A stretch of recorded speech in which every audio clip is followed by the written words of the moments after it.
Y ahora vamos a elevar un poquito la mirada y nos vamos a ir a Brasil. Vamos a ver qué está pasando y cómo se está debatiendo de estos temas en la COP30 y también qué relación tienen con todo esto. Para eso hemos invitado a Elena Viñes. Yo creo que en este foro no necesita presentación, pero por si acaso alguien se ha despistado, diré que es consejera, por supuesto, economista, consejera de la CNMV, presidenta de la Plataforma de la Unión Europea sobre Finanzas Sostenibles desde febrero del año 2023 hasta la actualidad, miembro del grupo de expertos de alto nivel del secretario general de Naciones Unidas sobre el tema, del Consejo Asesor de Clima y Medio Ambiente, del Banco Europeo de Inversiones, etcétera, etcétera, etcétera. Es decir, no voy a leer todo su currículum, pero sí que podríamos sintetizar diciendo que es una persona de referencia clave a nivel español, europeo, internacional, lo que tiene que ver con finanzas sostenibles.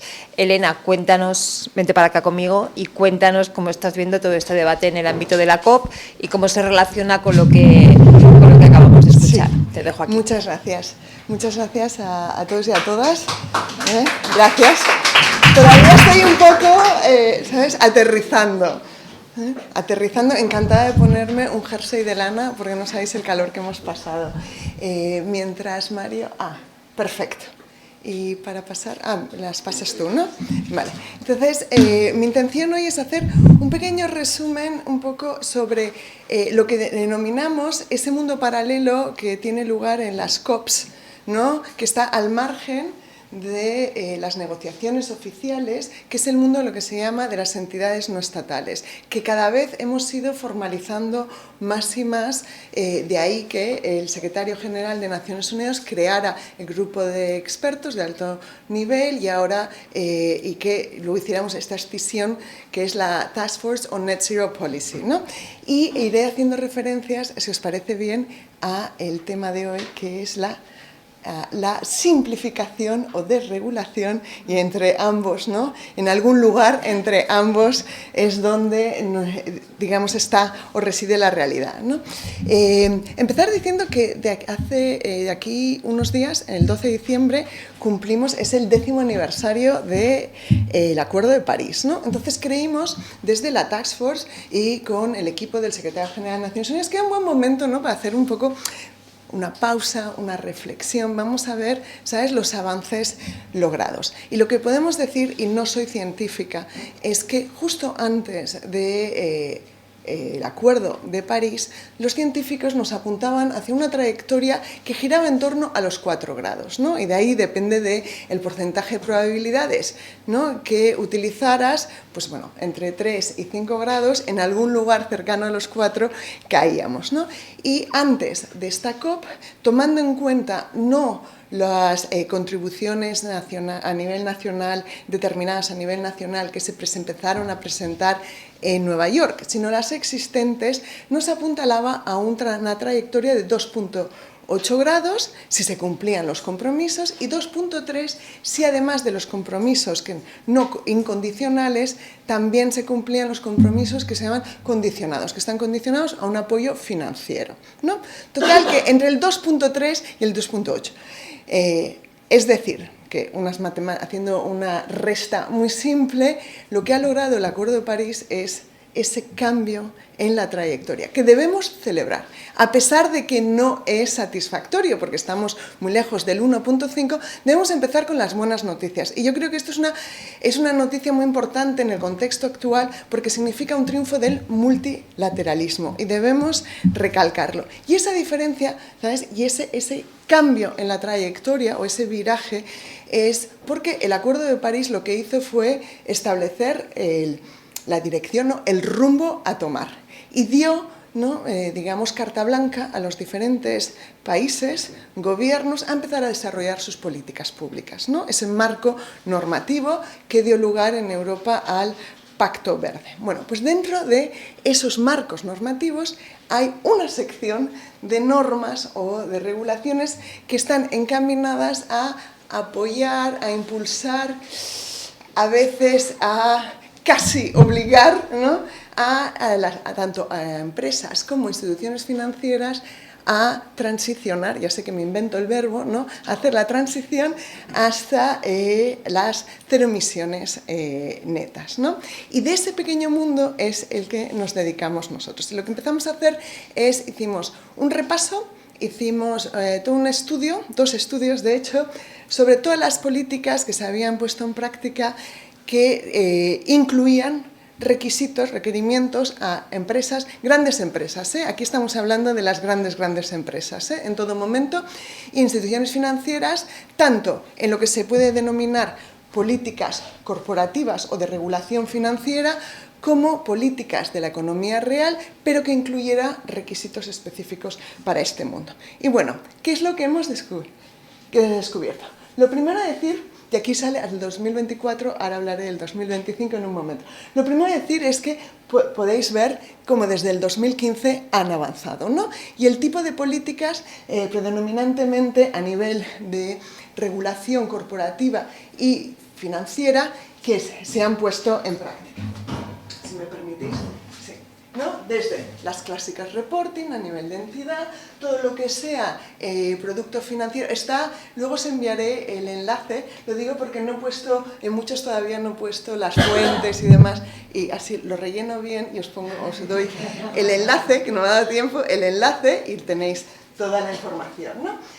Productos de inversión, instrumentos de inversión, todo lo que sea regulación prudencial, todo lo que son las obligaciones fiduciarias, ¿no? Y por supuesto taxonomía, gobernanza, stewardship, implicación, voto y diligencia debida. Sí. Y por el otro lado tenemos las políticas de economía real, ¿no? Que sí que incluyen requisitos específicos, ¿no? Desde las clásicas más generales de cambio climático hasta, bueno, específicas en eficiencia energética, etcétera, etcétera, ¿no? Y la realidad es que identificamos en el G20 más de 1000 medidas regulatorias que desde el 2020 se han triplicado, es decir, que sobre todo vemos a partir del 2020, que es lógico, primero empiezas con el Green Deal, ¿sabes? Más global, tienes que negociarlo, tienes que pasar por el Parlamento, la Comisión, los consejos, etcétera, etcétera, ¿no? O sea, más que triplicado. Y que, en contra de lo que se cree, hay mucho más desarrollo político, de políticas públicas normativo, en países emergentes de lo que se cree, ¿no? Y lo interesante es que luego hicimos, bueno, este año dijimos, bueno, vamos a mirar qué ha sucedido este año, ¿no?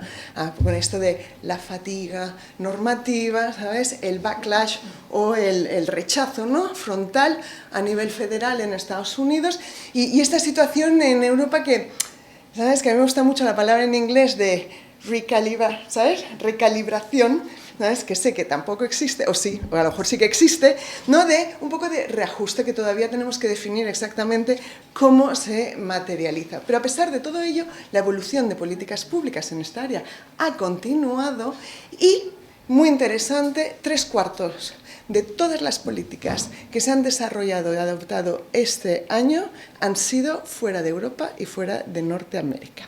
Y lo que estamos viendo es que el epicentro de desarrollo se está desplazando hacia el sur y el este, y sobre todo Asia-Pacífica. Y esto es muy interesante porque cuando entré por primera vez en la zona azul de la COP, que es donde están los pabellones oficiales de los países, era como si viera representado nuestro informe en los pabellones. Porque, ¿qué sucedía? Europa no tenía pabellón.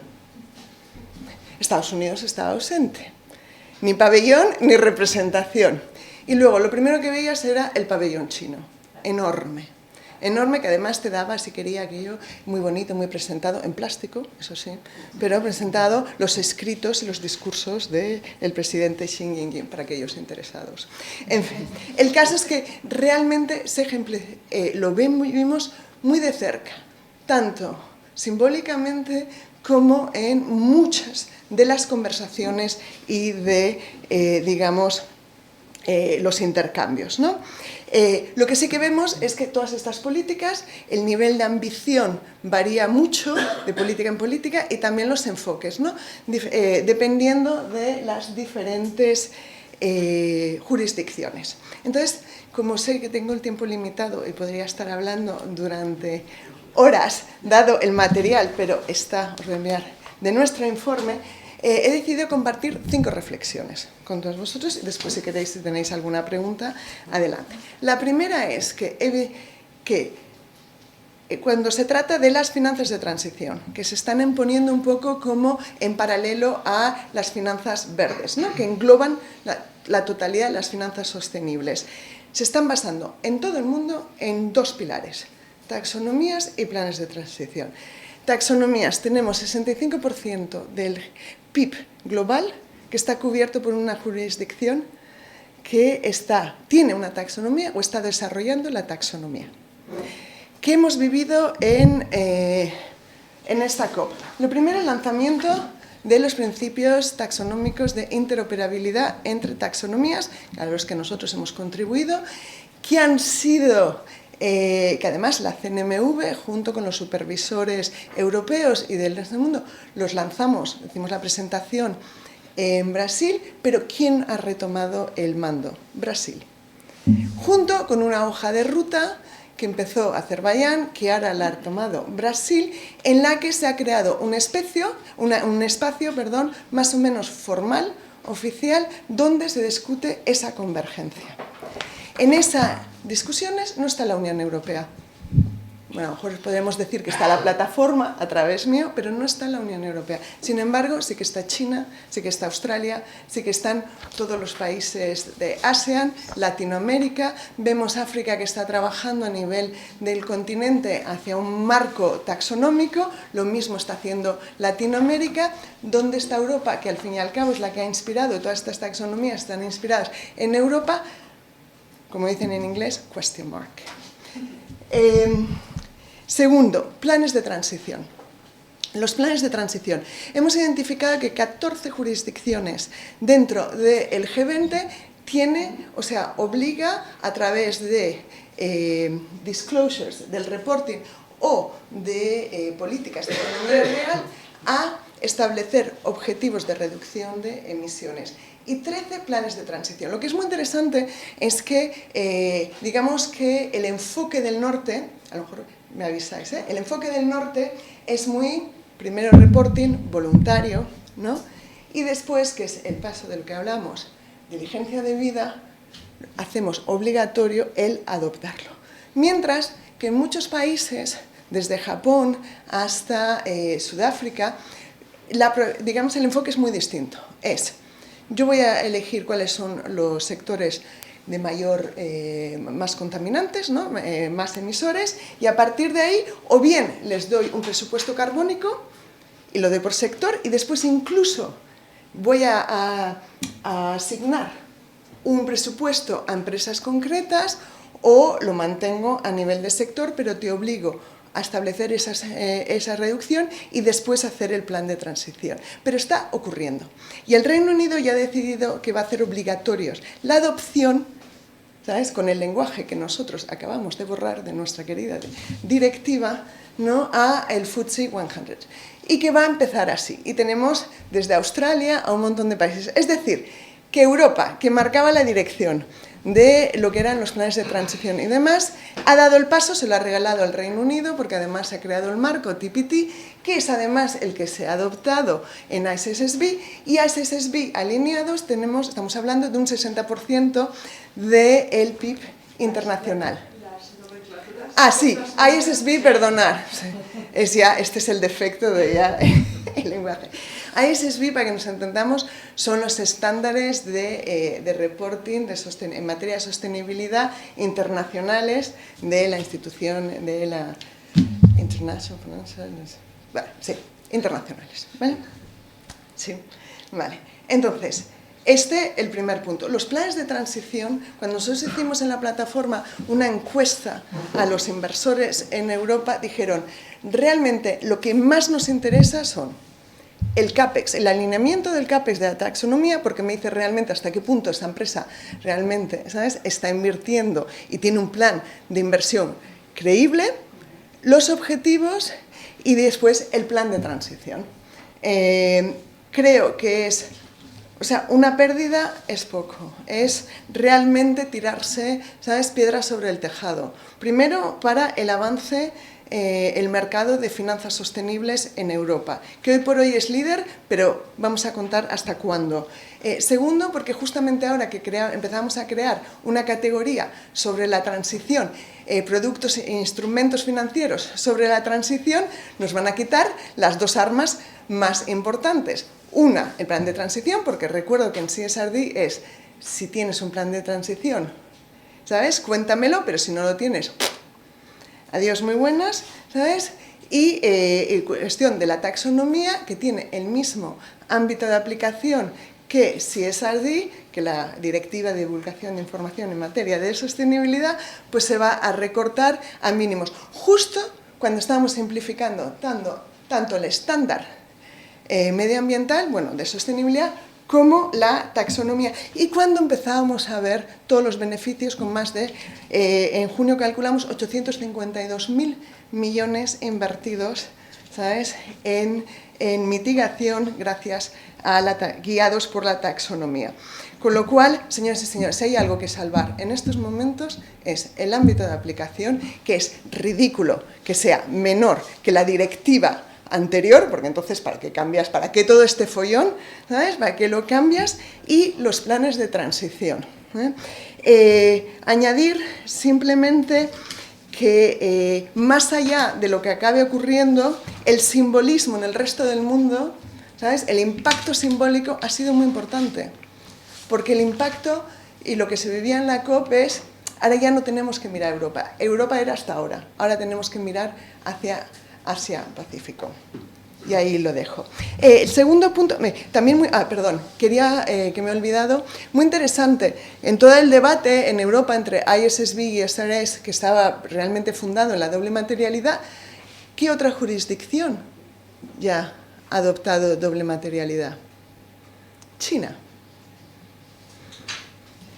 México ha adoptado el Reasonable Assurance, que Europa ya lo ha eliminado, al 2028. Y si sigo, empezamos a ver cómo países de todo el mundo, entonces nuestras empresas van a tener que acabar reportando lo mismo, pero siguiendo un estándar o una obligación que les va a imponer otro. Ahí lo dejo. Segundo punto que quería compartir con todos. Hemos llegado al rebasamiento, lo que se denomina... ¿pones la otra? Esto es... muy breve. Esto es en el año, para que veáis, el 2025. Y en el 2025 lo que hemos hecho es... hemos profundizado en 6 temas. Ahora tocaré el tema de créditos de carbono, pero para los que les interese, también la contratación pública, también las reglas prudenciales y lo que son la reducción del metano, ¿no? Pero estas son legislaciones al respecto. Siguiente. ¿Por qué? Exacto. Y eso es para que veáis, este es el total, para que tengamos una fotito un poco con Norteamérica solo con un 4% de las políticas, pero Europa y Asia-Pacífico ya con un 22% si juntamos todas las políticas identificadas, ¿no? Y como veis, ¿sabes?, empezamos a ver un panorama mucho más equiparado. Perfecto. Esto todavía no ha llegado. Aquí, lo dejas aquí. Esto es, bueno, esto lo hemos realizado con la Universidad de Oxford, que es uno de nuestros miembros, y entonces es muy largo de explicar, pero básicamente hemos creado una metodología para también poder medir un poco la ambición, ¿no? Y dónde estaban respecto la media, ¿no? La media global, la ambición, perdona. Y entonces aquí podemos ver cómo hasta el 2025 pues Europa todavía seguía siendo la más ambiciosa. Vamos a ver qué sucede el año que viene, ¿no? Entonces, sobre el rebasamiento, una cosa que quedó muy claro en esta COP, justo antes de la COP, es que el rebasamiento del objetivo 1.5 es inevitable, ¿vale? Está claro, la ciencia es la que es y no hay duda. Pero eso, y eso es muy importante, no significa que el objetivo del 1.5, ¿sabes?, no sea alcanzable al final del siglo. Todo lo contrario, significa que tenemos que hacer todo lo máximo, tenemos que reforzar, doblar esfuerzos para que ese rebasamiento sea el mínimo en duración y en intensidad. También significa que tenemos que doblar, por supuesto, la acción, pero también que las interdependencias entre mitigación, resiliencia, naturaleza y los ecosistemas, mucho mayor. Y que estas y políticas, la integración de esos impactos, ¿sabes? Y esa interrelación e interdependencia es más urgente que nunca. Y lo segundo, que es hacia donde quería llegar hoy, es la importancia y la relevancia de las remociones de carbono. Por supuesto, las de naturaleza, pero seamos así, hablando, espero que no me oiga ningún científico, así claramente, ¿sabes? Hay un espacio limitado para plantar árboles, ¿no? Con lo cual tenemos que empezar a pensar en modelos mucho más permanentes, de mayor durabilidad y tecnológicos. Y esa va a ser una de las principales claves en los próximos años. Y unido a eso, los créditos de carbono, ¿no? Unidos a las remociones de carbono. Siempre se contó con ellas para las emisiones residuales de todos los sectores que son hard to abate, ¿no? Muy difíciles de descarbonizar. Pero es que ahora también van a ser claves para los países como Europa, porque Europa ya anunció que para sus objetivos 2040 tenía ese 5% que lo va a dedicar a los créditos de carbono internacionales. Entonces, ¿qué es un crédito de carbono? ¿Cuáles van a ser las reglas del artículo 6? ¿Cómo definimos high quality, high integrity? Va a ser la clave, ¿sabes?, en los próximos años. Y es justamente por eso que hemos hecho un estudio, y ahora sí, siguiente, para ver, ¿sabes?, qué políticas se están poniendo en práctica. Una vez más, no tengo tiempo, lo lamento, pero muy, muy interesante, porque lo que vemos es que la principal política en práctica ha sido lo de registros nacionales, ¿no? Sin embargo, todo lo que sean salvaguardas sociales, prácticamente inexistentes, ¿no? Salvaguardas medioambientales y, ¿sabes?, ahí estamos, ¿no? Pero que la mayor parte ha sido una gran parte de todo lo que es cómo se utilizan, que es muy importante. En Europa recuerdo que en principio, claro que ahora no sabemos qué va a suceder, ¿no? En este mundo si va a durar, pero teóricamente las empresas no pueden utilizarlo para la consecución de sus objetivos intermedios, solo para los residuales o como un añadido. Tienen que informarse de forma separada y certificada, ¿no? Y luego la operacionalización del artículo 6 y luego empieza a ver muy interesante, ¿no?, que es toda la regulación de considerar el crédito de carbono como un producto, como un instrumento financiero, ¿no?, en el intercambio. Bueno, eso, como dicen en inglés, ¿no?, es un espacio que tenemos que seguir muy, muy de cerca. La cuarta reflexión. Las dos áreas de políticas donde hemos encontrado menos desarrollo de políticas, muy interesante, es la de todo lo que sea lobbying, transparencia, y todo lo que sea poner un fin, una descarbonización, una eliminación progresiva de las energías fósiles. No hace falta decir que te ponemos 1 más 1 dan 2, ¿sabes? Son dos caras de la misma moneda, y que, visto lo que ha sucedido este año en Europa y lo que ha sucedido en Inglaterra, en Estados Unidos, decir que es absolutamente fundamental que le demos prioridad a un desarrollo normativo de todo lo que sea lobbying, transparencia y responsabilidad y ética dentro de las instituciones europeas. Asimismo, dentro de las asociaciones empresariales y de las patronales. No puede ser que no exista, ¿sabes?, ningún tipo de rendición de cuentas. Tampoco puede ser que unas voces se oigan mucho más que otras. Y lo que vemos es que las voces de los más progresistas no se oyen frente a los progresistas. Y en las instituciones financieras, en el mundo financiero, todo lo que es, lo que se denomina en inglés el asset owner, esos que realmente son los que tienen los activos, nuestras pensiones, nuestros ahorros, ¿sabes?, están acallados y solo oímos la voz de los bancos y los 3 o 4 gestoras más importantes. Entonces, necesitamos democratizar estas instituciones.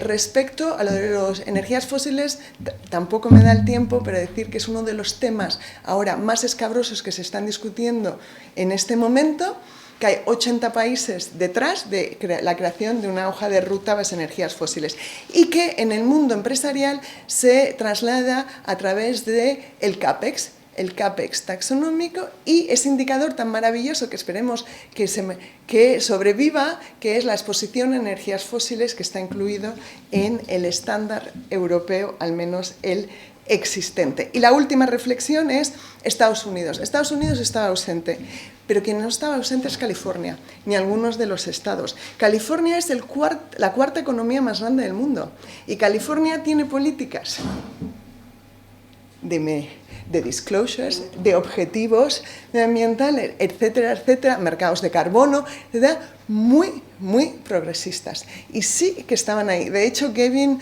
Newsom se ha convertido un poco como la estrella de la COP, junto con Sheldon Whitehouse, que tuve el placer y el honor de, ya se llama Whitehouse, a ver si es verdad, que está en mi puesto de LinkedIn. Y terminar diciendo que esperemos que entremos todos en razón en Europa, porque lo que está en juego no solo es la financiación de la transición y el acceso a financiación de las empresas, sino también la competitividad de Europa en dos áreas: finanzas sostenibles, que Hong Kong, Londres y Singapur, ¿sabes?, se lo están peleando y quieren ser el centro mundial. Y segundo, ese espacio que cubríamos, que ahora acabamos de entregar, de la diplomacia verde, que tanta falta nos hace en Europa recuperar un poco el liderazgo. Y con eso ya me callo. Gracias. Perdón por haber sido un poco excesiva. Quédate. Muchísimas gracias, Elena. Nada que disculpar, porque cuando hay contenido, pues efectivamente, por mucho que se haga un ejercicio de síntesis, siempre hace falta un tiempito de calidad para contarlo. Estabas hablando de California, de ese pabellón azul y de Sheldon Whitehouse. Y yo recordaba cuando en el año 2016 pasó algo parecido, no sé si te acuerdas.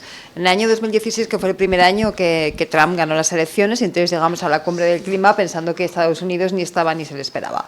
Y efectivamente no había un stand de Estados Unidos como tal, pero acuérdate que había un montón de stands con el lema "Nosotros seguimos aquí", sí, por parte de fondos de inversión, universidades, estados, municipios, es decir, todo lo que no era como tal el gobierno federal de Estados Unidos, todo lo demás estaba allí.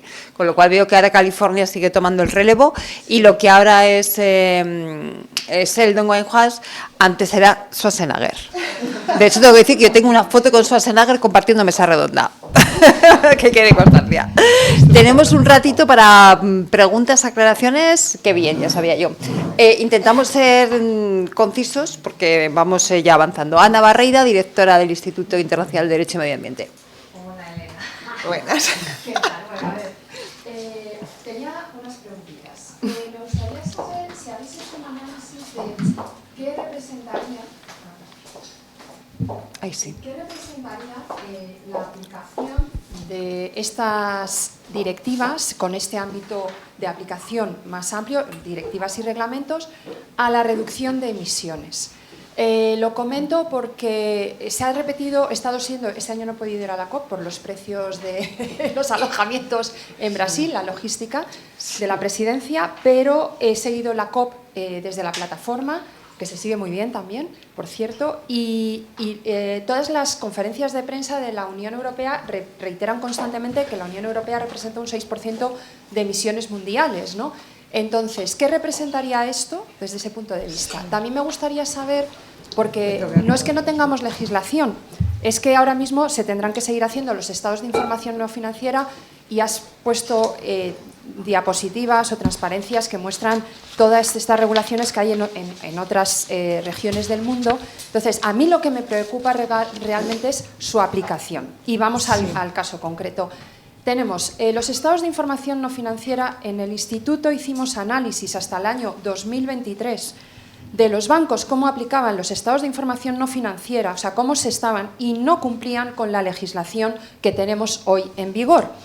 Por tanto, tener legislación implica también que hay que tener instituciones que se dediquen a revisar. Nosotros enviamos cartas a la CNMV y ni caso vamos sobre este tema. Entonces, claro, es muy importante tener legislación, pero hay que aplicarla, porque si no, como yo digo, Law is paper, cumplimiento de las leyes, porque si tenemos mucho papel pero no se aplica, entonces esto como lo estáis viendo vosotros en vuestro trabajo, tanto a nivel del panel y finalmente, como ha repetido también la presencia estos días, tenemos que recordar que acabamos de finalizar el primer ciclo de aplicación del Acuerdo de París, o sea que hay posibilidades de cumplir porque ahora con las nuevas contribuciones nacionalmente determinadas se está aumentando el nivel de ambición, al final, hasta que no se aplique, esto es el tema.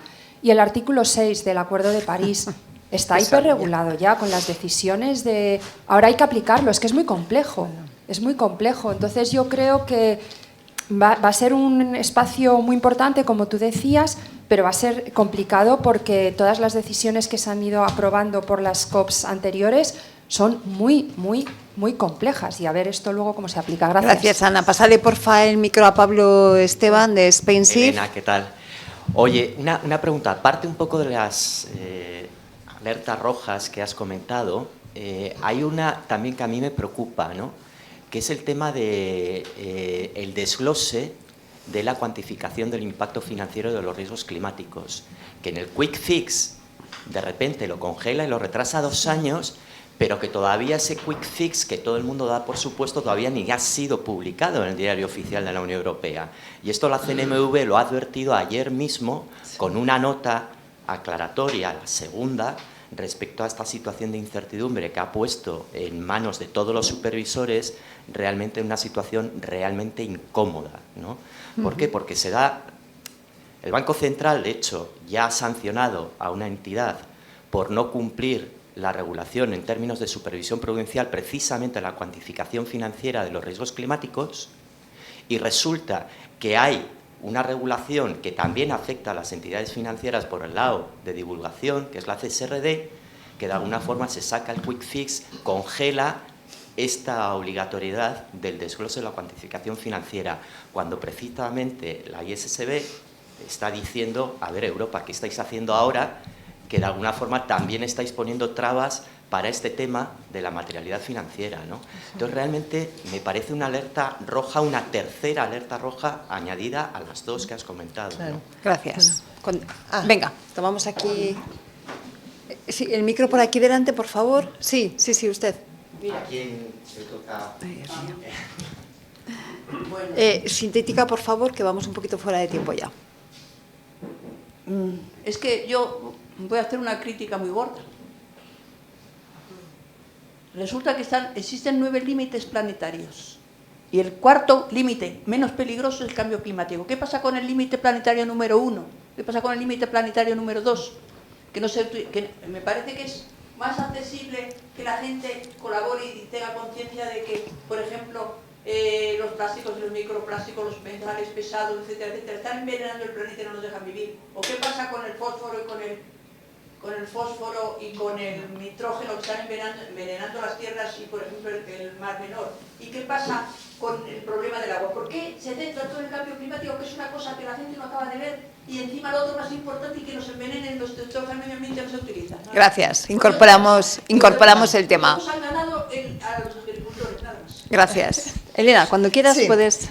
Voy a empezar con la primera respuesta. Bueno, el hecho de que la presentación se centre en el cambio climático es porque es la COP que se dedica al cambio climático. Aún así, creo que ha quedado bastante claro que he subrayado la importancia. El problema es que estamos hablando de ecosistemas y de mundos naturales. Una vez más, yo no soy científica, pero lógicamente no están en silos. No existe una cosa que es cambio climático, biodiversidad. Eso no existe, eso lo hemos creado nosotros para poderlo estudiar, pero están interrelacionados. Entonces, lo que realmente es muy importante es el ver esa interrelación, ¿no?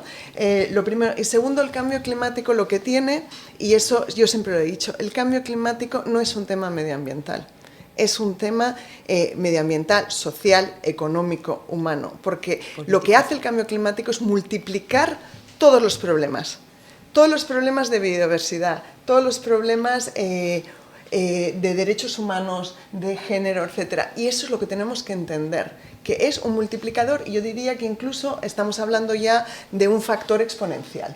De ahí la importancia. El segundo, lo del desfase, bueno, es que la lista es larga. Entonces yo me he centrado en dos temas que son los que están en discusión ahora en trílogos, que es la urgencia. Y entonces el problema que tenemos a veces en este mundo, y eso me da cuenta, es que queremos abarcarlo todo y perfecto, ¿no? Entonces decimos, sí, pero también hay que mirar esto y también en la letra pequeña. Y no somos tan buenos, cosa que vayamos a decir los climato-escépticos, o los que simplemente no son escépticos pero no les interesa, son mucho mejores. Y tenemos que aprender a ser mucho más claros. Y en este momento, desde mi punto de vista, hay dos peticiones: el ámbito de aplicación y los planes de transición. Porque lo que realmente está en peligro, lo que realmente el Parlamento se quiere cargar, son los planes de transición. Claro. Y es ahí. Después ya entraremos, ¿sabes? Una batalla, ¿sabes? Una batalla en cada momento. De ahí, pero estoy totalmente de acuerdo, lo de los riesgos físicos. Y la respuesta es muy simple. El por qué lo tenemos muy claro. Porque esta es lo que debería haber sido una revisión basada en la experiencia, en la evidencia, tras 2 o 3 años, porque las empresas tienen razón de que se ha excedido en algunos temas, de que hay cosas que, por supuesto hay muchas cosas que no funcionan, porque pues que es muy novedoso, es la primera vez en la historia que algo así se pone en marcha. Pero como toda regulación, vemos qué es lo que no funciona y esa revisión y simplificación tiene que estar basada en la evidencia y tiene que ser técnica. Tu respuesta es cuando no lo es. Entonces, cuando no lo es cuando tienes estos resultados que miras, ¿sabes? Y dices, pues esto no tiene ningún sentido. Pues ahí ya sabes por qué es. Tiene sentido, pero está en otra esfera, no en la esfera científica. Respecto a Ana, como siempre, preguntas muy pertinentes y muy difíciles. A ver si me acuerdo de todas. El tema... El artículo 6, que el es una artículo pesadilla. 6. El artículo 6 es una pesadilla. Sí, ya. es una pesadilla. Yo diría que todavía le queda mucho.